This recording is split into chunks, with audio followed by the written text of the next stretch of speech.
Hi, this is a short video on linear interpolation, which is the process of finding a value between 2 points on a line. So we know the 2 points and we want to find a particular value. In this case, we are looking for the place in which this line crosses the x-axis. Now, what we're going to be using is a concept of similar triangles. So the concept is that this triangle right here is similar in the ratios of the sides to this triangle. And if you remember from similar triangles, we can then use ratios to figure out missing values. So let's go ahead and look at an actual example. So in our case, we're looking at the x-axis is the interest rate and the y-axis is the net present value.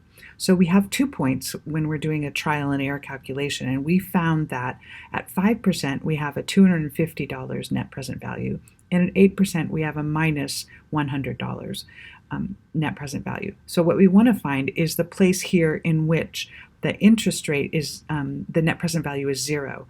And that's the definition of IRR. What is the interest rate such that the net present value is 0? So we're going to go ahead and set it up in a way where sort of a table looking thing where I have the various interest rates and the net present values. And you can see the one unknown I have is that I interest rate where the net present value is 0. So I'm going to use the concept of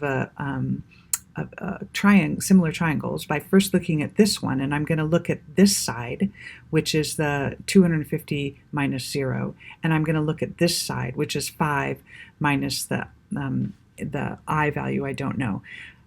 And then the next rate, and then I put it into this table to look at what these differences are.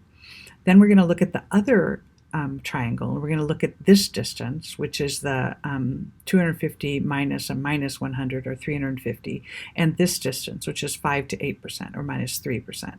So what I'm going to do then is say that this distance is equal to is comparable to this distance. So I'm going to go ahead and look at this table then, and I'm going to say this distance is to this distance between 5 and I% is to the whole distance, as this distance from 250 to 0 is to the whole distance. And then I can write that as a sort of a ratio. X over minus 3 is equal to 250 over 350. And then I can just cross multiply it and divide and get that X is equal to minus 2.14%. And if I put it into my equation where I have 5% minus the X value, I get a value of 7.14% is my interest rate value. And so that gives me an answer to this question, that's 7.14%.